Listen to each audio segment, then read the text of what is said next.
I'm not going to push stop and start again because that was really weird. All right. Hello, welcome to the podcast. Today we have a special guest. We have Jose Rolon. You guys may know him from his incredible TikToks with his kids at NYC Gay Dads. He has the funniest TikToks. I am cracking up whenever I watch his TikToks, but we're going to find out a little bit different side of Jose today. And I'm so glad that you could be here, Jose. Thank you. How's it going? I'm so happy to be here. Thanks. We made this happen, which I'm I know really excited about. it's been a little bit of a struggle, but we're here. We're here now. We are here. And as I've already told you, I am celebrating Fathers in June. It's a June celebration. Forget one day of Father's Day. We're taking the whole month over. And your commitment to your parenting and your love for your kids is something that I just truly admire. And so, and all the time that I've known you, I didn't really think that maybe you'd be on my podcast, but at some point I was like, you know what? I got to have you on. If I'm celebrating dads, how can I not have you on? So I just want to thank you for joining us here today. And basically, when it comes down to it, you do have a lot of layers to you and a lot of different parts of you that have nothing to do with your humorous TikToks. But tell us about how these TikToks came about and with your Instagram. How did this even develop? Yeah, it's so crazy. I know we'll get into it a little bit later, but I'm a single father of three kids. And so, I think like many of us listening, when the pandemic hit, we were hit with triple duty, right? We had to parent, we had to now homeschool. And for many of us, we had to have our businesses survive. And so for me, as someone who is creative, I'm a wedding planner. And business wasn't happening the way it normally would happen, but I needed a way to break up the madness, the craziness of doing all of those things, because if not, I think I would have just gone mad. So we decided to do these TikTok videos, and they ended up going viral. And it's been such a wild journey. I mean, we've had some blessings come out of it. I mean, we've been really fortunate to be featured on the Today Show. They're actually coming back on, they're coming back next week. Wow, to your house. To our house. Wow. To film.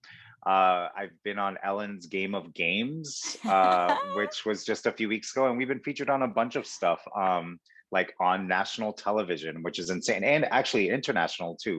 We've been featured in Italy and in Asia, and it's just so wild. And I think a lot of that was, I was poking a lot of fun at parents and kids during the pandemic, being having to homeschool. And it was something in that moment that everybody could relate to, despite whatever your family makeup is, whatever the dynamic is. People just found them really entertaining, and I don't know, things just kind of took off. Even George Takei from Star Trek ended up reposting one of my TikToks. I'm like, oh my gosh, how cool is that? Wait a minute. Now that I think about it, there was somebody else that was so random to me that had reposted. Who was that? That person from 90210? Was that? Oh yeah, Tori Spelling. Yeah, it's horrible that I would forget her name, but that was interesting too. So it's like this is totally unexpected to you.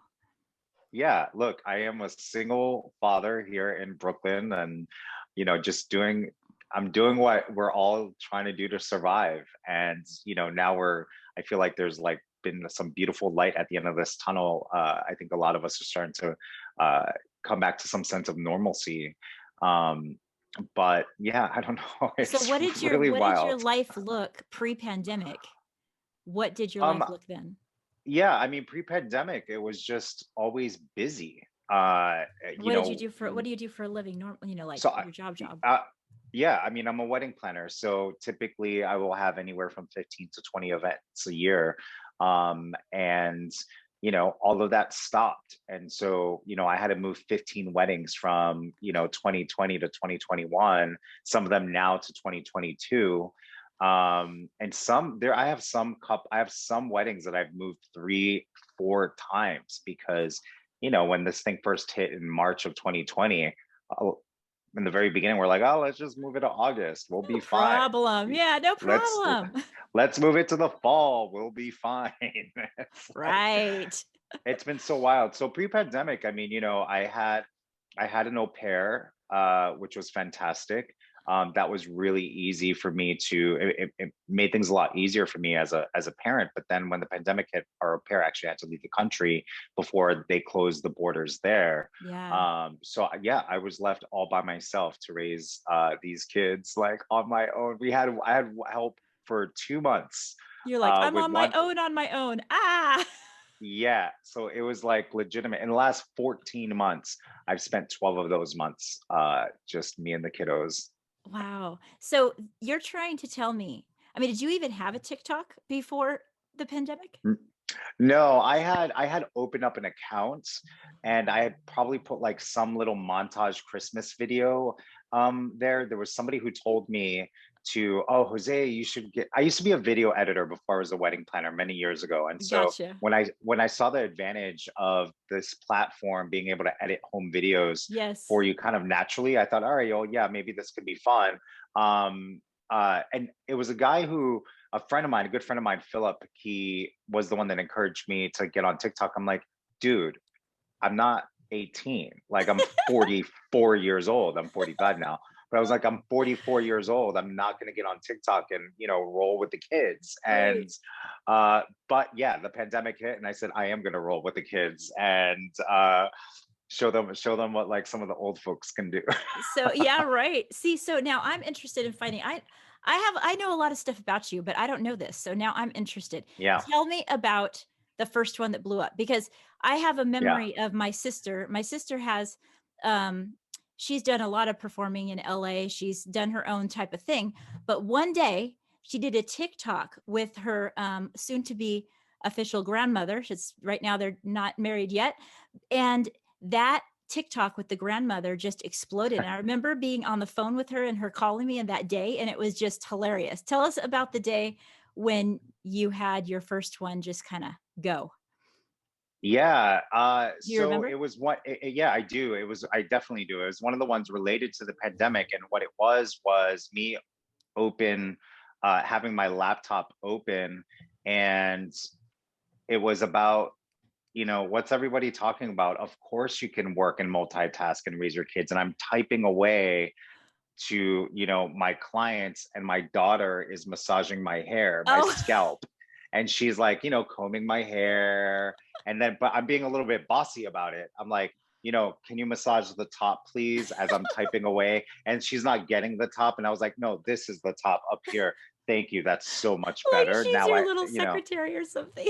she Or more she was than that. amazed, and More- her reaction was like really natural. It was like really authentic. Like, it wasn't, nothing was staged. Yeah. From her point of view, right? I just thought this would be really fun to record as I'm working, and she's actually massaging my head. And so that ended up hitting. It's over 2 million views What? now, but Oh my it had gosh. hit. It went viral by hitting 1 million, and so that was really the launch of. And that was probably the second or third TikTok I had ever done. And so Wow. it was that one that went viral. And then I've had 10 videos. We've done over 200 videos in the past year, and we've had 10 videos hit 1 million plus. We have one at 3 million right now. Isn't that interesting? That's just, it blows your mind, right? You're like, okay, Yeah. it's partly because people are bored, but also they clearly resonated with what you were doing. I mean, there's absolutely no doubt about it because we were all locked in here doing the same type of stuff. Look, I think people not only found it relatable, but I think people needed to laugh, right? Yes. And so, for me, it was always been it was interesting because you know the viewers, the followers found our family. They just kept wanting to follow, but the reality is, to me, it surprised me because Yes. I am a single gay father. Yeah. I am Latinx, and but that was sort of the beauty of what happened over the course of the year, is that I have like 250,000 followers now, and a lot of it, and I would say 85% are not LGBTQ. They are not Latinx. They are just other parents that are just trying to get through. And so, yeah, it's like you would think that most of my followers fit under that category of, one of, being LGBTQ or Latinx, but the reality Yeah. is most of my followers are not at all. So, And that yeah, it's is crazy. and it's a beautiful thing because I'm sure that it entered your mind on many types of occasions throughout your life is, you want to be able to bring people together. You want to be able to be a voice for people to be able to be inclusive and all that. And then when something like Yeah. this happens in such an authentic way, you're just saying Yeah. it's like a gift. You're like, "What? This just happened?" It's really quite Yeah. awesome. Yeah, I mean, I think really what just ended up happening is that other people saw that my family is not any different from theirs, except, we Yes. might be a little bit more colorful, And which makes it more fun. which makes it more fun. Exactly. Yeah. And I think that you do keep it really real with your 3 kids because there is that Yeah. authentic, close relationship that you guys have and that you've developed, and that's not something that you can create. I have Yeah. watched some, Instagrams and TikToks that, seem unauthentic, and it comes through. Yeah. And your parenting journey is incredibly unique, and I wanna talk about that, but also just the fact that you have closeness and with each one of your children. How old are you? Tell us about your children. How Yeah. old are So they now? my son is 8, and then my girls, I imagine by the time this airs, will be 7. They turn 7 in a couple weeks. So they're only 15 months apart. Wow. Yeah, so it's my son Avery and then my twin girls, fraternal girls, Lila and London. And they could not be any different at all. London is pure princess unicorn, glitter shoots out of her mouth.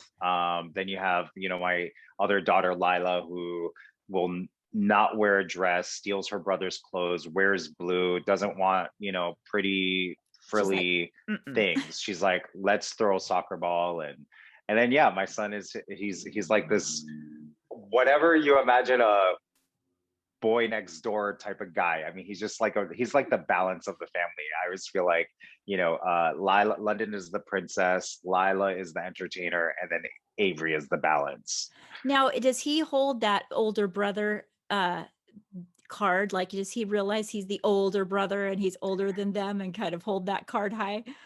Yeah, I don't know if he holds it high, but he is aware that he's the older brother, and he is, I try to teach him that, as the older brother, it is partly his responsibility to, look after his sisters. But because they're so close in age, I also make that a responsibility for the girls too. Yeah. I want them to Be there be for each other. responsible for Yeah. Avery, and make sure they're sticking up for each other, Yeah. I throughout wondered the years, about no that matter when what. they're so close in age. I'm sorry.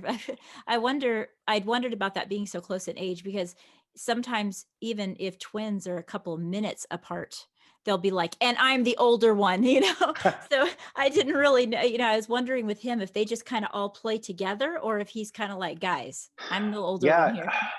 yeah. Listen, I think that that's something that was really, I have to say, that's something that was really wonderful during the pandemic, because for them to be at their ages and being so close together, I get this all the time from parents of single children. They say, I don't know how you raise 3 kids all on your own. And my immediate response to that is like, I don't know how you've been able to do it with one.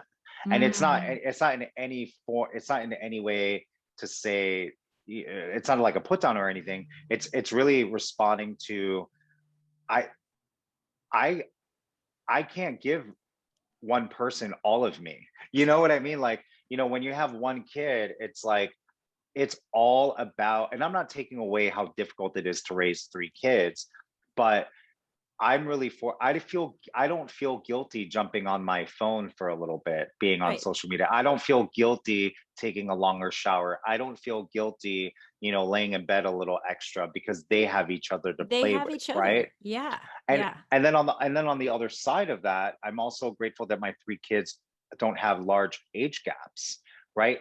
Because I mean, during the pandemic, first of all, during the pandemic, I'm grateful that they were not newborns and 15 months and under. I would not have survived.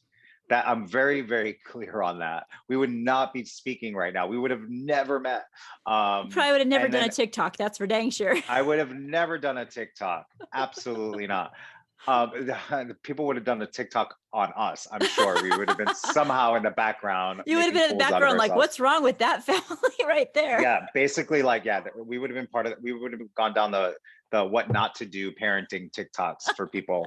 And then, but with the age gaps being so huge, those are different parenting communication styles that you have to have, right? You can't speak to a 2-year-old the same way you would with a 7-year-old, the same way you would with a 13-year-old. What about you? Your age gap is, yeah? Yeah. Yeah. Okay, great. But Cher, what about you? Like you have that, what we're talking about. There's a significant gap between, I think, your older two. You have a 12, 13-year-old, is that right? Yeah. I can't imagine, I until you just talked to me just now, I can't really imagine having them that close together. So you brought some benefits that I never thought about, because I have my two that are older now. They're adults, 23, 21. And then I have an 8-year gap and I have one that just turned 13. So there's benefits to all types. I mean, I think that all families just Sure. kind of blend into what they have and then make it work and think, well, I couldn't imagine anything else, right? So Right. yeah, because I was a little tripping out when we had decided on purpose to have a child that much later. Many times I thought, oh, it's going to be so much different for her. She's not going to have the benefit of having a sister to play with, and what are we going to do? And but then now that she's a little older and she is kind of on her own, we got her a little lap dog. She has the cutest little Nice. doggy that keeps her company. And honestly, she kind of loves being by herself. I mean, she's one of those Yeah. where she goes to, if she went to your house, she'd probably be like, it's so loud. Get me out of here. Where is my bedroom where I can have peace and quiet? So, And I'm um, going to tell your daughter, no, you're staying here. I'm going to your house. right, where it's quiet, because it's very quiet Exactly. here. And you, so you get used to what you know. And I'm like, hey, this is normal, honey. If we go over to my sister, she will not be offended by me saying that their house is loud. They have four Yeah. kids, two girls, two boys. They're all loud Oof. talkers. And Yes. all but her husband, Jose, who's also named Jose. He's kind of a quiet talker, but he just kind of laughs at all of them, like, oh, yep, that's my family. And she leaves there. If she ever goes by, so she comes back and goes, oh my gosh, I need quiet. She's just not used to it. So yeah, we get used to the families we have. So Yeah. let's dig into a little bit about your parenting journey, Sure. because I'm going to ask every father, and you are one of our highlighted fathers. Tell us about the very first time you became a father. What was that like?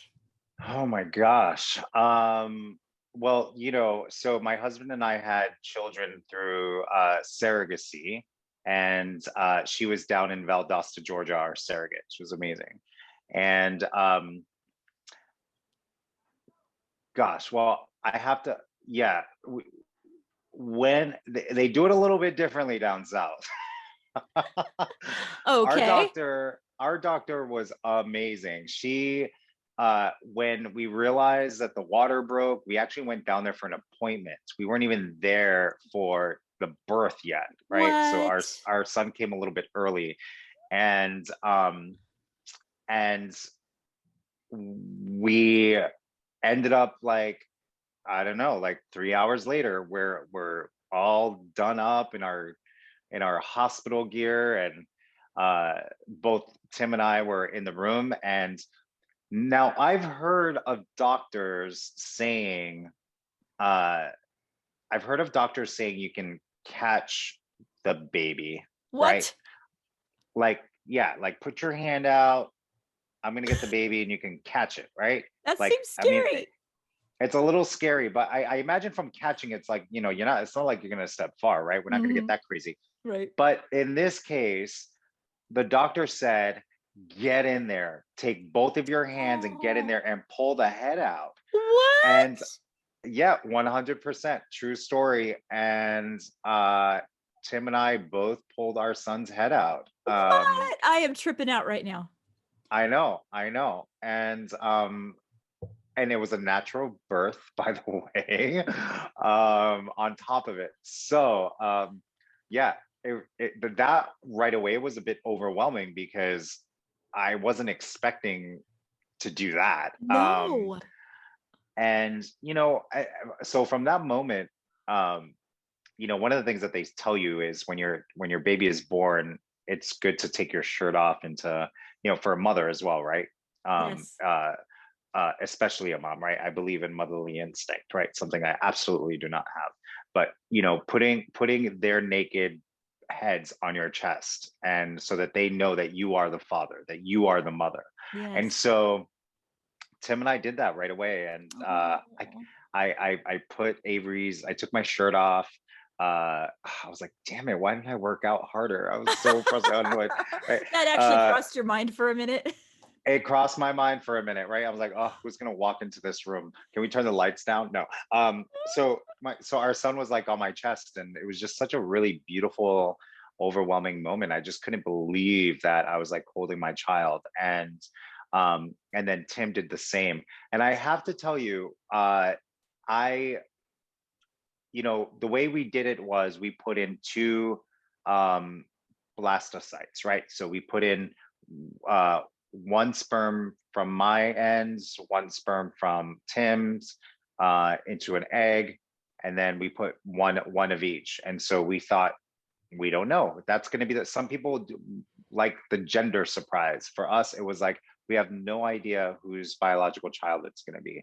When Avery came out, it was very clear to me that he was Tim's biological child, because our egg donor is my complexion, which is I'm tan. I've got and our egg donor is the same color as me, and Tim is very white, and Avery came out very white. So for me, it was very clear that he was not biologically white.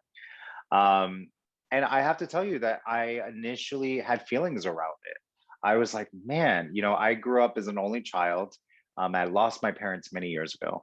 And Tim's both parents still around, and he grew up at one of five. I'm like, damn it, like you got really lucky. And I had feelings around it until, like, I thought, will I not be able to bond with him the way I imagined I would as a result of being his biological child? And this went on for about maybe a month. I had a couple conversations with people that had similar experiences. And, I had one friend, Katie, who said, don't worry, I promise you, it's going to change. Something's going to click for you. And I remember being up in the room. We had a place out in Beacon here in New York City. And that's another thing. I don't think we mentioned that in the beginning. I'm in New York City, in Brooklyn. And so we had a place upstate in Beacon, and I remember changing Avery, and it was just this moment, the way that he looked at me, Mm. uh, like he was just, I'll never forget it. I'm getting a little emotional now, because the way that he looked up at me was like, he felt so safe, and he just felt so comforted, and like he didn't want to leave that moment and that space and time of being this little tiny baby in my arms. I lost it. I started Mm. crying. I'm like, oh my God. And that was the moment for me You're that like, it my clicked. child. Yes. Yeah. And I'm like, this is my son. This is my son. And we, to this day, we have a very, very special bond. Yeah. And Yeah. you had no way of knowing what the future would hold and how very, very special it would actually be. Yeah. Tell us how you became a single father. Yeah. So I became a single father. Avery was only 2 months old, and I remember Tim coming out of the bedroom with Avery in his arms, and I remember him going, "Babe, you know what I'm thinking?" I'm like, pizza or Chinese? What are we gonna roll up with for dinner? And he's like, I think we should have another. And I'm like, are you fucking kidding me? Like, So you know, little. I know, and I was the one that was like home most of the time, and getting up late. That was sort of, it. I was like, what? And I was the one that always wanted children, and Tim actually did not when we first met. So you're like, He actually shocker, plot twist. shocker. He realized that he absolutely, I mean, he loved being a father, and in some ways, I think he was, you know, better at it because for him, all his senses were heightened. Where for me, it was like, well, this is what I always wanted to do, Yeah. So we went for it, and we knew this time that we were gonna have this baby be biologically mine, because it was clear. And like, this time I was like, you are gonna stay out of this one, Tim. We are not gonna battle this We're out. not even taking that chance. We are not taking that chance. And then we flew down to Valdosta, Georgia, and oops, sorry. We flew down to Valdosta, Georgia, and found out at the 10-week mark that it was twins. Oh my gosh. And then the following week, Tim went away on a business trip. And when Avery was 8 months old and we were 11 weeks pregnant with the twins, my husband unexpectedly passed away. Wow. And yeah, and it was a heart attack. It was in his sleep. And yeah, I mean, as you can imagine, and I remember being I was at an event when I got the call, and it was just so wild and so crazy. I hadn't heard from him, and I was really worried. And yeah, I got the call. And so, to be all of a sudden, not only am I grieving, but now I'm left with the decision whether or not I'm going to follow through the pregnancy, because at 12 weeks, you can no longer make that decision. Right. And so, I was very clear that I was going to abort, because I thought, who the hell am I to raise 3 kids on my own? Right. Financially, it's not going to work. Like, it's just not going to happen. The first things that rolled through your mind was all the ways it couldn't happen were the first things that rolled through your mind. For sure. And I went through so many things. I was like, oh, well, maybe what if I terminate one, and keep one? Like, that came into my head. And I remember having the conversation with the doctor about it. And he said, well, it is a possibility, but just know that you run into the risk of losing both during that procedure. So I was like, damn it. Yeah. And so I was like, well, what if I adopt them out, when they arrive? Maybe that's what I'll do. So it was the 6th day, which was the deadline. It was the day that I had to make a decision. It happened to be Tim's funeral service. And I remember getting up, it was dark. I was sitting at the edge of the bed, and I thought, Avery just lost his father. And I thought, what if something were to happen to me? I did not want to leave him alone in this world. And so I made the decision right then and there that I'm going to follow through. And I announced, while giving my husband's eulogy in a church full of 400 people, that we were pregnant. Nobody knew we were pregnant. So, wow. Yeah. And that's just, and I have to say, like, I would not judge anybody who would have made a different decision, but I absolutely, without question, made the best decision, because, here we are 7 years later, striving and thriving, and I could not even imagine, any other scenario, which I think a lot of parents feel that way. But it's a different level of gratefulness. It's a different level of, of appreciation, it sounds like. Yeah. I mean, just the idea that these girls who I am like obsessed with right now, Lila and London, that they would not have existed, that possibility was like that they would not be out in this world giving their full selves to it. It's just, so I'm eternally grateful. Yeah. And I mean, to think that it took a few days, and partly the reason why is because you had a lot to wrap your mind around. I mean, you're already wrapping your mind around so much that your mind is in a state of kind of like paralysis. You know, Yeah. when I talk to children and adults in those first weeks after a death, it's almost like I'm talking. I almost venture to say like a zombie, you know, like Hmm. they're just kind of there, but not there. And Yeah. I cannot imagine somebody having to make such a decision.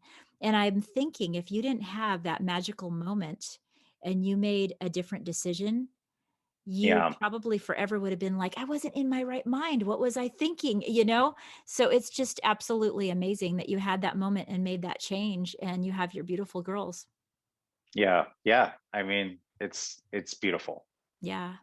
And it just proves that, you know, we do have to search our heart. You know, parenting is a hard thing and it's a challenging thing, but it's also a wonderful, beautiful journey.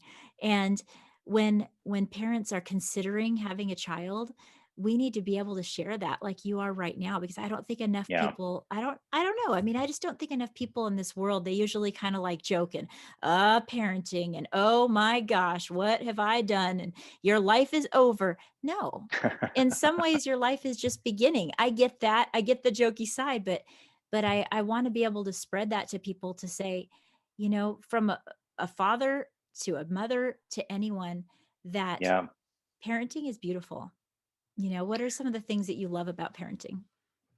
It is. I'm gonna answer that, but one of the things I do want to say is, you know, what the gift that parenting gave me is that it, as a result of being a parent, it actually really helps me through the grieving of losing my husband, Oh, yeah. because I woke up in the morning and I'm bawling my eyes out because I just lost my husband. But guess what? I got 5 minutes to wipe those tears away, because the reason I woke up to begin with is because I had a baby crying in a crib, Yeah, that's right? what I was And just going to ask you so about. Yep. for me that was like about, healthy distractions from grieving, and they were my healthy distraction. And one day I will sit them down and let my all three of my kids know that they saved me. Like they saved me. I would have made very unhealthy decisions after losing my husband that Oh, could have could you been imagine? very like Yeah. detrimental. So even that alone, just that alone was worth becoming a parent. Mm. So they kept me busy and they kept me distracted. I'd say the thing that I love the most about parenting, to be honest, like as a father, I grew up as an only child, and so I and my parents were strict, and so I didn't really go out a lot with my friends or anything like that. So I think the thing that I find most fascinating and rewarding is the sibling dynamic. I I find it so fascinating. I think I look at it like it's a case study. It's I even when they're fighting, and on the inside I'm like, yeah, this is so cool, right? Look at how they're Um working this out. What's going on now? and when one gangs up on the other, and then two gang up on one, and but just the way that they play with each other, this one's my best friend today, this one's not my best friend today. All their different personalities and how they make it work together, like that's the part about parenting I actually find fun. Is just the sibling dynamic. It's been foreign to me for 38 years. And then I maybe 39. I can't even remember how old I was when the girls were born. But I would say my first 40 years, right? Because until they started really getting their Right. personalities and seeing that dynamic. Yeah. So yeah, I spent 40 years on the planet, not getting the sibling dynamic. And here I am, and it's like I love it. Yeah, it's almost like you're seeing something for the very, very first time. And Totally. not everybody gets that because, you know, if they weren't an only child, if they were around lots of kids, it's familiar to them and they're subconscious because they've been through it before. And you're like, what is this? What is this dynamics? Yeah. Now I could definitely do away with like being interrupted every 5 minutes. And it's like I I don't remember the last time I took a full on leisurely shower Papa, Papa, Papa. while my kids are in the house without being interrupted. Right. It's like, and they wait. These kids know, they wait for, right. I know Why everybody do they listening do right now that? can relate to this. Yes. It's like and if you lock that door, it doesn't matter. You're gonna hear a knock or a bang or like, through the door. Yeah. mom. Any important thing, something Yeah, that really matters. We identify with this daily, like this is the yeah. time you chose, really? Exactly, exactly. But Uh, again, wouldn't change it. no, not at all. And and then you kind of make humor out of it, and that's where we get, that's where we get those ideas. I'm sure you get your ideas for your TikToks out of the crazy things that actually happen, right? Oh yeah, I mean, I'd say probably almost every TikTok I've done, it's been because it's something that, you know, yeah, it's something that's really happened in my life for sure. You're like, okay, that's TikTok worthy. That was too much. Yeah, exactly, Are you exactly. trying Yeah. to tell me? I actually saw one of yours recently where you said that the cereal fell on you. Did that really happen? Come on. No, that well, Come no, on. that no, but listen, that didn't happen. I didn't actually, slip on a Exactly. little Yeah. on a dinosaur and have a bunch of cinnamon toast crunch fall into my mouth. But I have, when the kids go to bed and I'm feeling, I'm an emotional eater. So like the box is staring at me when I'm on a diet and I'm Yeah. like, all of a sudden the box is gone and the kids are like mad at me the next morning because they don't know where it is. So All yeah, it takes is one, and then you're like, we're done. exactly. But if I document that version of it, that's not Right. going to be interesting for people, No, right? no, you got to put the cinematography into it. Yes, I totally get Exactly, it. Yes. exactly. Yeah, Right. So when we're talking about the whole parenting experience, and that's great. But you yeah, mentioned that you're an only child. You yeah, also came from a strict family. So yeah, I know that a lot of families I work with, a lot of family, I would say that many of them that come from the Latinx community, they deal with a lot of trying to come to terms with the way that they were raised, as yeah, opposed to how they want to raise their own kids. And yeah. I'm finding that there's, especially in your community, there's a big gap between the way that the parents are trying to raise their kids and the way that they were raised. And I thought you could That's really right, talk to us on that note, because you and I have talked about that actually in the past. So what for do you think sure. about that dynamics? Well, it's your timing of that question is really awesome and interest. I don't even know how to share this without not sounding like I'm bragging or something, but we're going to be on the cover of a magazine called Parents Latina. Like most parents What? know, most parents know Parents Magazine, but this is Parents Latina. It's their sister magazine, and they're labeling me as the modern Latin dad. And so, in that interview in the magazine, we talk about this, and I think one of the things that when you grow up in a Latin community, especially as a boy, you're taught that you have to be a man, you have to be a certain way, you have to work, yeah, you have to talk a certain way. My father was a firefighter, a Marine. He was a Marine turned firefighter turned into a drug addict and a drug Oh, dealer. So whoa. um, Hello. yeah, but with that, you know, there was just a lot of focus on what being a man is, and that really, a lot of that comes in the form of yelling, A quote unquote perhaps. man, right? Yeah, and look, old school. Back in the day in Puerto Rico, I mean, you got I think in a lot of cultures, you got your ass beat whenever you talked out of line. And Hmm. my household was physically, it was very abusive on almost every level. Not sexually abusive, but everything else is checked off. And my parents were also kids. I mean, they had me at 16, right? So Wow. I can't even I would have a 27-year-old right now if I was my parents, which is Right. insane to me. um so there is some, I see things differently now, but There's some immaturity that was also there. yeah, but the gap that we're talking about here is, I am, as a Latin man, I am teaching my kids how to be vulnerable. I am teaching my kids to talk about their feelings. I'm teaching them that there's a different way of expressing their frustration. We obviously didn't have timeout chairs growing up. We, um, you know, my father never talked about his feelings. My father didn't say I love you. I mean, I maybe there's like on one hand I could count how many times you've said I love you.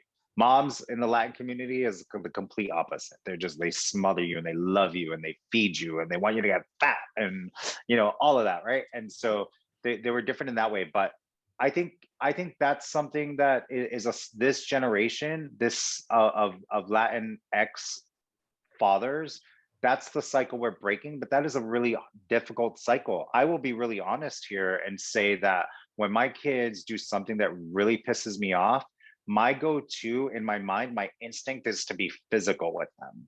Like my like I it's just it's like in me. It's like I want to like spank them. I want to like I want to like It's your just really get in subconscious there. because that's your Eh, it's in your memory. Yeah. Totally, right? That's sort of my automatic go-to. And I have to say, to this day, I have spanked my kids probably once or twice each, and nothing above the waist. It's been right in the butt. But I'm like I'll squeeze the arm, or do a little pinching. That's what I've done.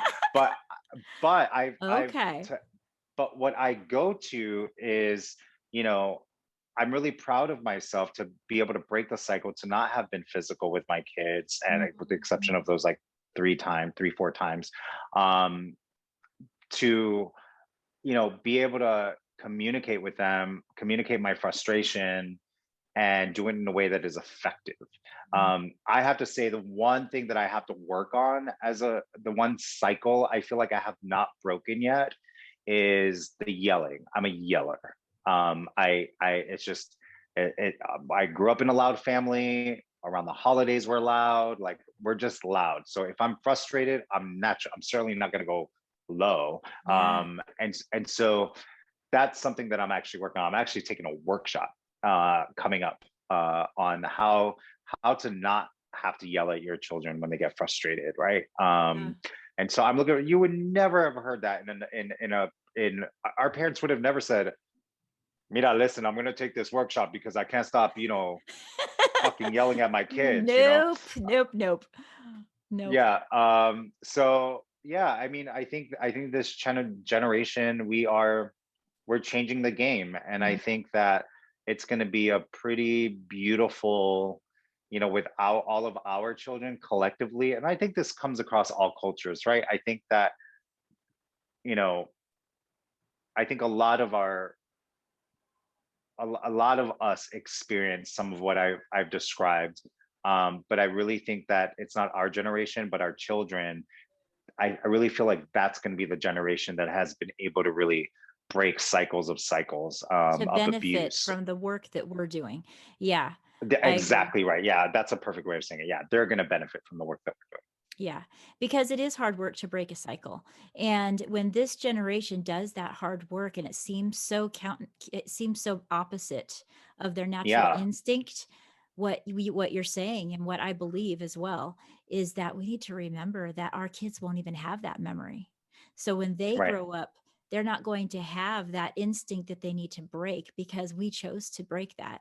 Um, Exactly. whatever cycle that might be that we choose to break. And in your community, it can be a more obvious, but I think like you said, it's in every family. There's changes that people are making, right? Yeah, absolutely. Yeah. We I just got to look, we just got to do the best that we can. It's Yeah. cliche.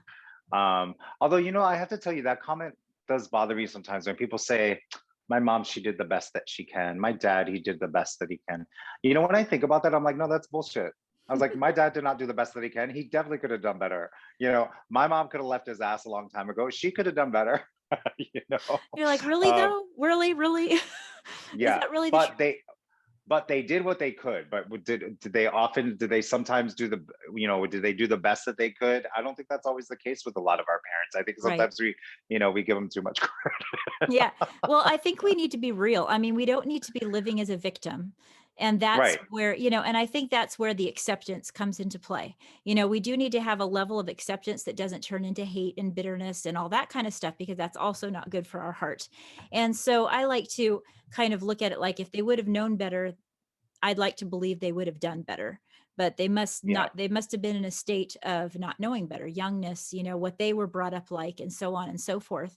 Um, you're reminding me of a situation that happened with me in my counseling at work right this week, actually. Mm, mm, And there's a father that I've known about this situation all year long. And what happened was, right before school started, this father had kids that were brought to him from Mexico. Why? Because their mother had passed away mm, and they had broken up earlier.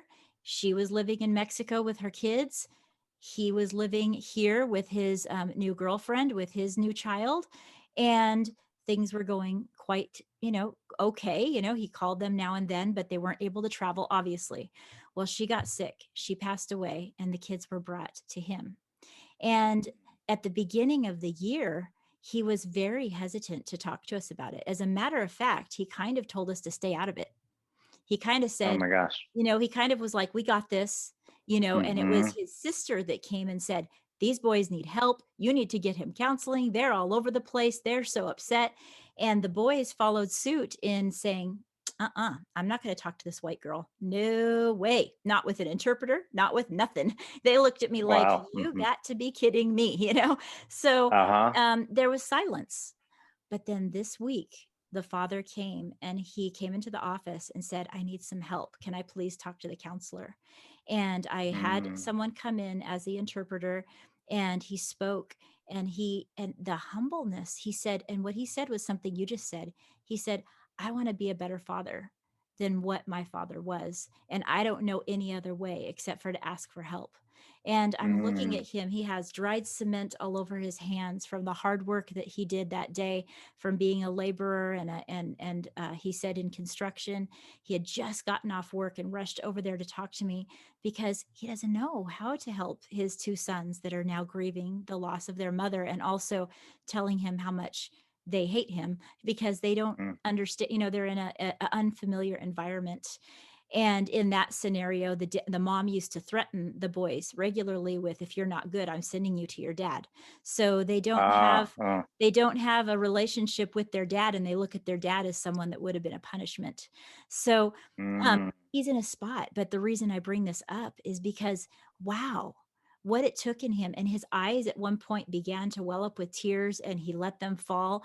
And what it took for a man to do that in his culture, when I saw such a different man months ago, I was proud of him. I that's wanted awesome. I wanted to tell you, gosh, I'm so proud of you right now. But we stayed in that moment.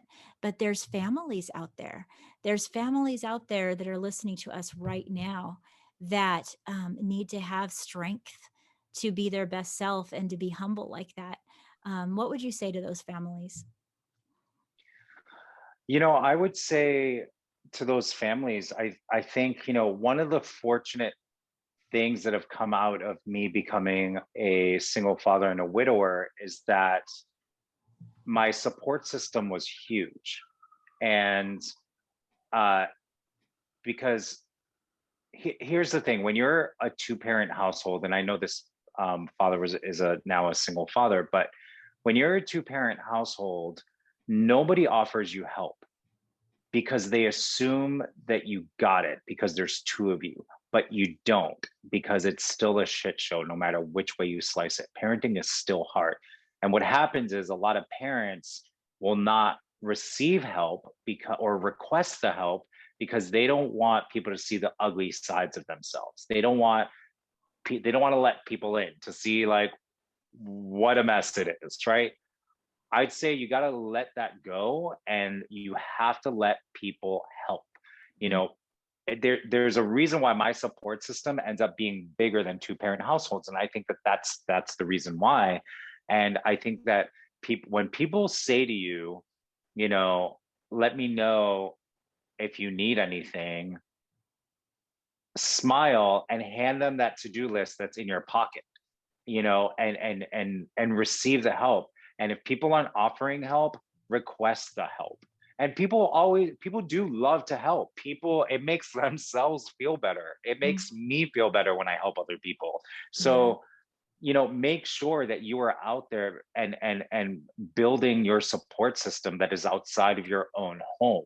And I Yes. think when you have that, then it allows you to breathe a little bit and to Yes. have you in a better state when there are those tough moments where your kids are driving you crazy and they're like, harassing you in the shower, or, really serious situations. It just allows you, it gives you the capacity to be a little bit more patient and to parent a little bit better, right? And everything that I'm saying is easier said than done, but that is the biggest advice I give to all parents that are Yes. becoming new parents. Receive the help, request the help, always, all the time. Yeah. And easier said than done is exactly what I was thinking as well, because it becomes a pride issue. It becomes an issue of they feel like they're less of a person because they're reaching out, and the issue of our business is our business. A lot of Right. families were raised that way, and it becomes something to where it's actually a sign of strength to ask for help. For sure. And that's the Absolutely. shift that needs to happen in our mind, to be able to say no. We need to break the stigma of counseling, coaching, just friends down the street that might offer help, and your automatic reaction is, I got it. Yeah, We need to break that stigma in order for us to break some of those cycles, right? that's right. Yeah. For Well, sure. Yeah, and it takes time. It takes time, it takes practice. it sure does. Yeah. And I think that, there still is something about also just now and then finding the humor in it, and finding other people like you that can just break it a little bit, because it can get heavy. But then again, life is messy, but we need to find others that we can identify with, even if they're completely different. Like you and I identify with each other on the strangest level, but we're really Yeah, nothing like each other. That's what life's all about, right? So that's right. I just love that. I know that you and I, are came together, and at this point we host a room together that's in Clubhouse. Anybody that happens to be in Clubhouse, you can find us on Tuesdays, with your club, which is called what? LGBTQ plus families. Yes. So you can find us there. We both host a room about how to raise confident kids, because we both share in that desire to help others come together in a platform they can feel comfortable. And if that's not where you're at, find your people, find the people that you Yeah, can identify with, that you can talk to, that you can open up to. It'll make a world of difference. that's And right. I hope that many people come find your material, but also maybe go to your website, nycgaydad.com. That's it. All right. And that's what it is across all platforms. So amazing. Thank you. But let's not forget about Jose Rolon events. Look at how great. Did I just do that? That was Wonderful. good. That Jose was so Rolon. good. No, you say it first. Jose Rolon. Rolon. Oh, that was Rolon. You better. did you did Jose it. No, you Rolon. did it. I did. Yes. Oh my gosh. I think I might learn Spanish next. The thing I'm trying to do for the last 10 years. I Let's work not with, get carried away, Sherry. look, Let's not get I carried have away. 90% of the people that I work with are Spanish speaking. I work at a dual immersion school. All right. So what that means Uh, is the kids learn Spanish from, do you know what a dual immersion school is? I do. Yep. Yeah. So they learn Spanish before, in a way that they learn English. All of their education is in Spanish. And then they start at 100% Spanish, even if they're English speaking. And then they, throughout the years, they add it. And so by the end of elementary, the idea is that they're totally bilingual, right? Written and It's everything else. beautiful. This is the Beautiful. school I work in, and I don't speak Spanish. So not cool. Not cool. All right. It's a shame. Shame of Oh, it. But anyway, Jose Rolon. Rolon. yes. Okay. Anyways, enough of our, we're just having too much fun. Thank you for being here. Have a blast tomorrow with your, is it tomorrow that your interview is happening? They're On Monday. on On Monday. Monday. Oh my gosh. So by the time this is aired, that would have already happened. Have Yep. fun with your kids. You guys have got to see these three kiddos live in the changing world. If you had a bunch of parents that are in front of you face to face, and you Yes. had something you wanted to tell them that would help their life, what would that be? don't take yourself too seriously. Remember there's, I think one thing I realized in this past year is like I used to be silly as a kid and I forgot how to be silly. And we have to have moments where it's okay to be silly and act like a fool. And it gets us through. I think it's those moments, is having a bit of a sense of humor and not take ourselves seriously. Remember what it was like to just be uninhibited. Is it can be really really refreshing, and I encourage everybody to try it. I do too. That's great. So that's going to be my call to you guys this week. Every single week on the podcast, we have a solution focused, inspired activity that I have people do. Now, this isn't exactly solution focused, so we're going to say it is. Your call is to find a way to be silly with your kids. Find a way to have Yeah. fun. Find something that makes you laugh and just have a blast. It will lighten the mood and make your week a lot smoother. So, thank you again, Jose, for being with us. Thank you, Cher. Thanks for having me. I appreciate it. All right. End recording. Cool. We finally did it. Woo, woo, woo, woo, woo.